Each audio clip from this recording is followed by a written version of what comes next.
Votre magazine Infrastructure et Développement poursuit son chemin pour vous mettre au parfum chaque semaine de l'évolution des travaux de construction et modernisation des différents chantiers et routes à travers la République démocratique du Congo.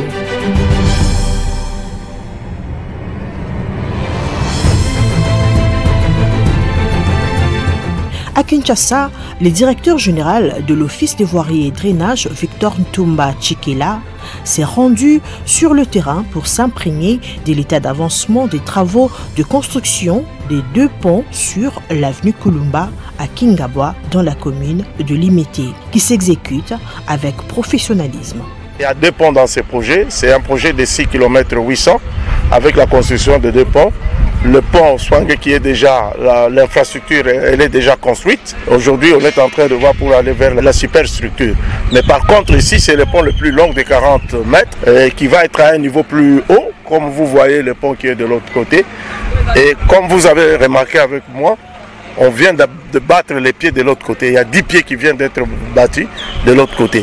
Maintenant l'entreprise est venue de ce côté ici pour pouvoir procéder maintenant au battage de 10 autres pieds qui vont constituer la plateforme pour faire la semelle et puis remonter avec l'infrastructure pour permettre à ce qu'on puisse faire le pont. Faisant d'une pierre deux coups, ces travaux exécutés par l'entreprise Safrimex s'occupent également de la chaussée qui va relier la 14e et 15e rue Limitée, permettant ainsi de désengorger le boulevard Lumumba et apaiser tant soit peu l'embouteillage sur ce tronçon. Bien que la zone soit instable, les caniveaux sont construits conformément aux normes.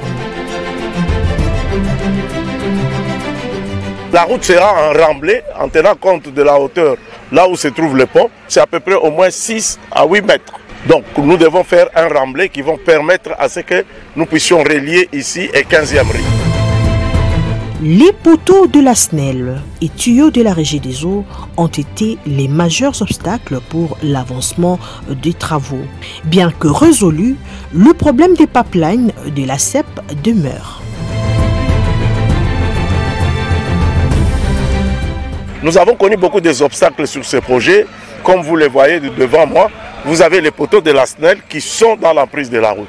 Mais si vous allez un peu plus loin vers le marché de la Liberté en venant de ce côté ici, c'est les tuyaux aussi de la Régie des eaux qui étaient dans l'emprise de la route. Mais il nous reste un grand problème, c'est le problème de CEP.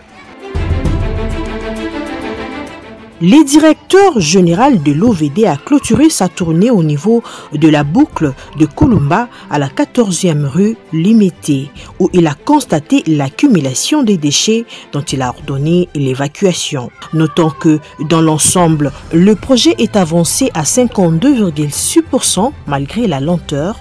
L'OVD s'est dit satisfait.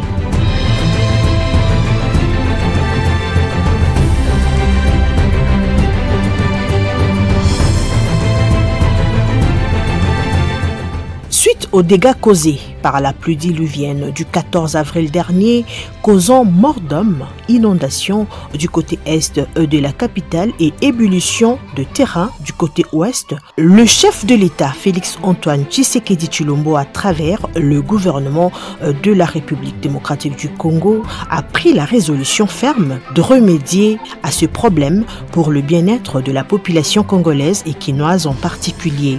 Pour l'exécution, 6 intervenants ont été ciblés. La ville-province Kinshasa, à travers son ministère des ITP, l'OVD, le génie militaire, la RVF, l'Agence congolaise des grands travaux, tous, selon leurs compétences, s'attellent à sa tâche.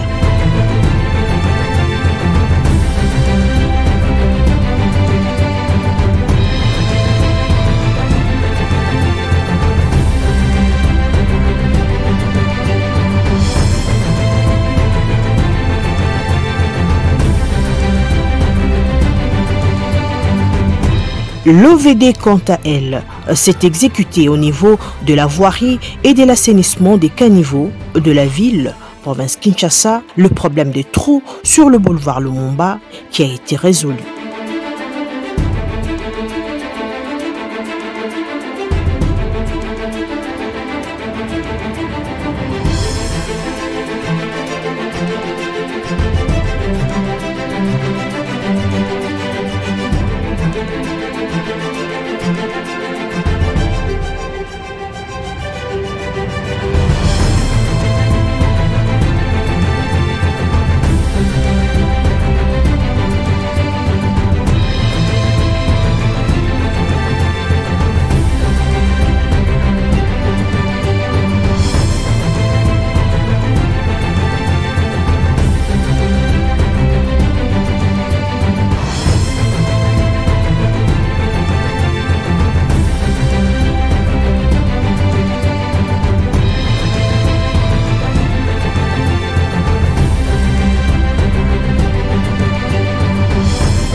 Awa toza na avenue Victoire na Tinendongo lobby pour ça la dalo. Le premier c'est là qui a cela une bise oya kala ou des antiques ba bien en Kamiko comment qui totalement bouché bien les monde. Bouché alors yango des avec la cause il y a dégradation à place à cause de option parce que collecteur dont on a dalo ba bien en dialer. Donc il faut tout ça tout ça va dalo mususu ya sika. Pour que tirant terre à Mezala, comment il est.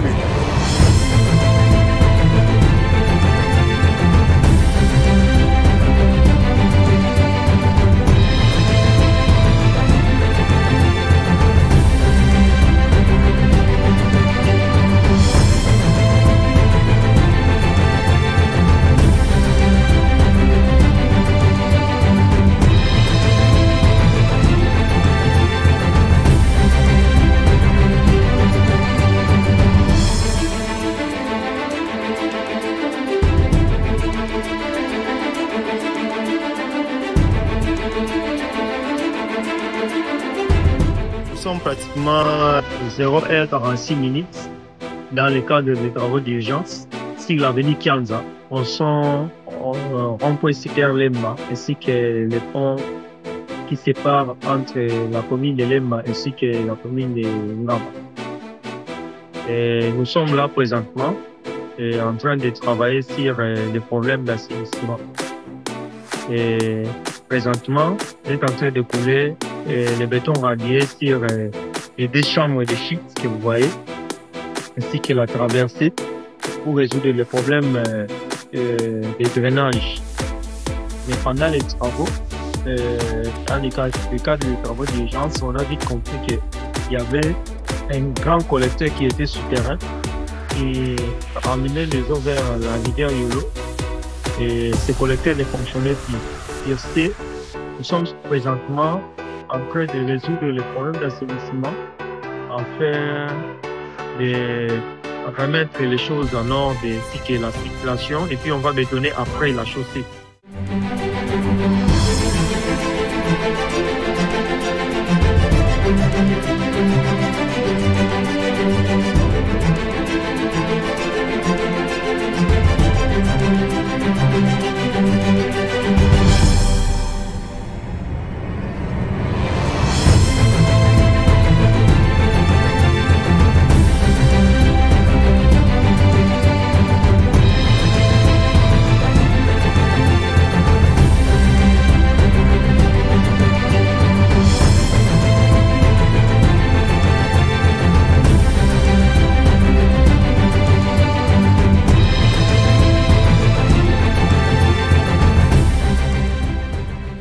Suite aux pluies diluviennes du 4 avril qui ont eu à poser des dégâts corporels, matériels et humains à travers la ville de Kinshasa. Et ce problème avait été pris en charge par le gouvernement jusqu'au plus haut niveau, c'est-à-dire le président de la République qui à son tour a donné des instructions précises pour que ce genre de situation ne revienne pas. Parce qu'à la suite de la pluie du 4 avril, ce qu'il faut retenir, c'est que du côté ouest de la ville, c'était plus les éboulements, les glissements de terrain qui ont provoqué des dégâts. Par contre, du côté est, c'était les inondations. C'est ainsi qu'on a mis en place, à travers le gouvernement, un programme d'urgence qui avait 3 axes principaux, c'est-à-dire la réhabilitation de quelques voiries à travers la ville de Kinshasa, pour rendre aussi la praticabilité et la fluidité du trafic. Deuxième axe, c'est la lutte anti-érosive, c'est-à-dire attaquer quelques têtes d'érosion pour pouvoir sécuriser la population. Et troisième axe, c'est le problème des inondations avec le projet de curage à travers toute la ville, c'est-à-dire les rivières, ainsi de suite. Mais il faut ajouter à cet aspect un autre élément important qui a été pris dans le cadre de ces travaux d'urgence, c'est que bien que nous allons curer les rivières et curer le caniveau, il était important pour nous de pouvoir s'intéresser à l'exutoire naturel qui est le fleuve, dans lequel toutes les rivières se jettent vers le fleuve. Et là, il s'est posé un problème, c'est que nous devions pouvoir draguer le fleuve. Et c'est là où est née l'idée de pouvoir faire une acquisition en termes de machines qui permettent de faire ces dragages, ce qu'on appelle les draglines. C'est ainsi que dans ce cadre de ces travaux d'urgence, il n'y a pas que l'OVD qui est intervenant. Nous avons à peu près 5, même 6 intervenants. Nous avons l'Office de route, l'OVD, la ville, à travers son ministère provincial des ITP. Vous avez l'Agence des grands travaux, vous avez le génie militaire et vous avez aussi la RVF, qui sont les différents intervenants dans ce cadre de ces travaux d'urgence. Et à ce qui concerne l'OVD, nous avions eu des travaux à ce qui concerne le voirie et quelques assainissements, notamment nous avions l'avenue Bakali jusqu'à Kianza, pour lesquels aujourd'hui nous pouvons estimer que les travaux sont exécutés à plus ou moins 80%. Il reste un peu de choses pour pouvoir terminer, où on a eu à faire des sections qui ont été bétonnées, des sections qui ont été asphaltées, et en même temps nous avons mis l'accent sur les assainissements parce que c'est ça qui pose les grands problèmes. Et avec ça, nous avions eu à renforcer dans ce cadre de travaux d'urgence, nous l'OVD, je ne parle pas des autres intervenants, nous avons eu à balayer tout ce qui avait comme problème de trous sur le boulevard Lumumba, jusqu'à atteindre Triomphal. On a essayé d'effacer tout ce qu'il y avait comme trous qui provoquait peut-être des embouteillages, qui empêchaient d'avoir une fluidité assez. Il y a eu des sections qui ont été travaillées en renforcement, c'est notamment croisement université Sendwe et Lumumba. Et sur Lumumba, Sendwe aussi, on a eu quelques renforcements vers Ave Maria. Et en plus, à la sortie de Triomphal avec Willery, on a eu à faire un renforcement. C'était dans le cadre toujours de travaux d'urgence. Nous avions eu aussi à travailler sur l'avenue Victoire, plus particulièrement sur les collecteurs d'Yalé. Oui, c'était des travaux titanesques sur Victoire. Vous savez, toutes les inondations qu'on observe sur Willery, le problème est en aval. Il fallait commencer à résoudre ce problème en aval. Et c'est ce qu'on a fait, qui est couplé avec les travaux qui sont faits par l'agent des grands travaux, avec l'entreprise Sotem, sur les collecteurs Gabi. Mais nous, on a eu à travailler sur les collecteurs Dialélé, plus à Sosa, en termes de tirage. Et nous avons cassé la bise qui était la métallique, et nous l'avons remplacée par un dallo. Et nous sommes en train de préparer le bétonnage des parts et d'autres de ces dallos que nous avons fait. Parce que c'est une section qui était toujours sous eau. Quand il pleuvait, on ne savait pas passer là. Mais aujourd'hui, je crois qu'il y a un travail de titan qui a été fait par notre direction provinciale. Nous avions travaillé aussi au rond-point Force Gambela. Vous savez que ces points-là, ça pose un grand problème en termes d'assainissement. Vous avez la stagnation des eaux dans tous les sens. Et nous avions eu à faire un travail d'assainissement tout autour de ces ronds-points, même un peu plus loin, pour pouvoir assurer l'écoulement des eaux. Et à ce qui concerne la chaussée, ça fait partie de la ville qui a en charge les travaux de chaussée. Nous nous sommes occupés plus des travaux d'assainissement, mais nous avions eu aussi à travailler sur l'avenue Wagenya. Vous savez, l'avenue Wagenya, tout près du centre médical de Kinshasa, là, il y avait un gros trou. Aujourd'hui, ça n'existe plus. On a fait le bétonnage de cette section, mais en même temps, on a fait un renforcement sur cette avenue. Aujourd'hui, on peut rouler, ça fait partie des travaux que l'OVD devait réaliser. Mais en plus de ça, nous avons fait aussi le boulevard Tchachi, où on a eu un problème de désaffaissement qu'on a essayé de résoudre. Depuis, on a fait un renforcement sur le boulevard Tchachi. Même l'avenue des Héros, nous avons pris ça en charge en termes d'assainissement et en termes de renforcement sur la chaussée. Nous travaillons aussi sur l'avenue LDK, plus précisément vers Kananga, où il s'est posé un grand problème d'assainissement, mais en même temps la chaussée au niveau de l'ancien Peloustor là. Et ça fait partie aussi des travaux sur lesquels nous sommes en train de travailler, mais on n'a pas encore terminé. Mais dans l'ensemble des projets qui étaient, en ce qui concerne les voiries, qui étaient en charge de l'OVD, nous pouvons nous estimer aujourd'hui à peu près à 80%. Mais nous avons terminé aussi une avenue Malébankoulou qui a été bétonnée complètement. Et nous sommes en train de travailler pour le moment sur l'avenue Koto, c'est à Gombe, où nous sommes en train de faire les assainissements. Tout ça fait partie des travaux d'urgence. Les travaux d'urgence sont financés à 80% par le Trésor public, à travers le ministère des Finances, parce qu'il y a une quantité, surtout en ce qui concerne la lutte anti-érosive et l'équirage, qui est prise en charge par les FONER.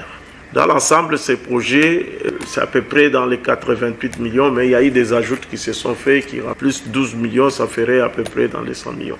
Mais pour le moment, ce qu'il faut retenir, c'est que la première tranche qui a été décaissée par le ministère des Finances, c'était 41 millions de dollars américains qui était la première phase. Et ces 41 millions a été partagé par 4 intervenants.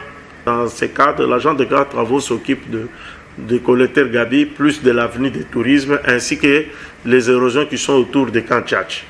En sourdine de l'agent de grands travaux, vous avez le génie militaire.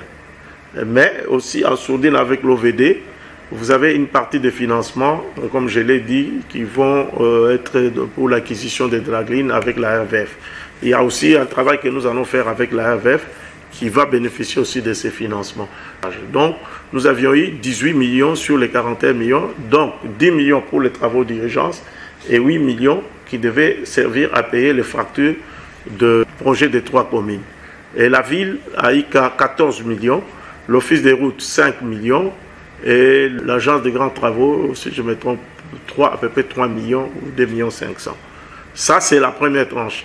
Mais il y a eu une deuxième tranche de 10 millions qui a été partagée aux 4 intervenants, c'est-à-dire l'OVD, l'Office des routes, le ministère provincial et l'Agence des grands travaux. Donc sur les 10 millions, je crois, en moyenne, les différents intervenants, les 4 intervenants ont eu à peu près 2 millions quelque chose, notamment la RVF qui a eu à peu près 2 millions pour l'acquisition des draglines. Ça, c'est le deuxième, les 10 millions qui ramène les 51 millions qui ont été décaissés. Mais en 6 de ça, pour le moment, nous avons 17 millions qui ont été décaissés par le ministère des Finances pour la lutte anti-érosive, mais qui n'est pas encore dispatché, qui sont encore dans les comptes, qui va être dispatché à travers plusieurs travaux de lutte anti-érosive, non pas seulement pour la ville de Kinshasa, mais même aussi dans certaines provinces. Mais cet argent n'est pas encore dispatché, il est encore dans les comptes qui est géré par l'OVD. Alors, vous avez aussi le FONER. Le FONER a eu à décaisser de l'argent, comme j'ai dit, à ce qui concerne l'équirage et la lutte anti-érosive. Le FONER participe dans le cadre de ces travaux d'urgence en concurrence plus ou moins de 20%. Ce qui fait que le FONER a eu à décaisser de l'argent pour l'équirage, pour l'office de route comme pour l'OVD, dans un premier temps. Et il faut retenir que cet argent n'arrive pas seulement à l'OVD, c'est un argent qui est à partager entre les différents intervenants. Il faut souligner un élément important, c'est que l'équirage, comme le dragage du fleuve, ce sont des opérations qui vont de pair, permet d'atténuer les inondations. Mais il y a un grand travail aussi qui doit être fait par la population. Parce que nous avons constaté, aux endroits où on tire, le lendemain, quand vous revenez, c'est plein. On rejette. Donc il y a un travail de sensibilisation, un travail de vulgarisation en amont qui doit être fait pour dire à nos compatriotes de ne pas surcharger les rivières, les caniveaux avec les bouteilles, avec les immondices. Parce que sinon ça annule tout le travail que tous les intervenants dans le cadre des travaux d'urgence qui travaillent sur les aspects d'équirage, c'est-à-dire l'hôtel de ville, l'OVD et l'office de route, ce travail risque d'être annulé par les comportements de nos compatriotes. Si on ne fait pas très attention. Donc il faut avoir un regard aussi en amont sur l'aspect sensibilisation, sur l'aspect vulgarisation, éduquer les gens de ne pas jeter les immondices, les bouteilles dans les rivières, dans l'eau. Parce que vous pouvez curer aujourd'hui, demain c'est la même chose. Regardez partout où on a curé, vous revenez une semaine après, c'est encore plein. Il faut recommencer. Et donc c'est un travail qui doit être permanent. Le travail de curage ne doit pas se faire une fois par an. Nous disons la meilleure fréquence de pouvoir faire les travaux de curage dans la ville ici, c'est d'en faire 4 par an. Chaque trimestre, nous faisons un curage. Et là, nous pouvons être sûrs d'avoir des résultats probants. Au cas où il y a des pluies de grandes intensités, des pluies diluviennes, ça pourra atténuer.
La volonté du président de la République, Félix Tshisekedi, et du gouvernement souminois, exécuté par différentes structures, nécessite un suivi et une sensibilisation de la population, première bénéficiaire et utilisateur de cette dernière, à un changement des mentalités et au respect du bien public. Les caniveaux, les rivières, le trottoir ne sont pas des poubelles. Un bon entendeur s'aligne.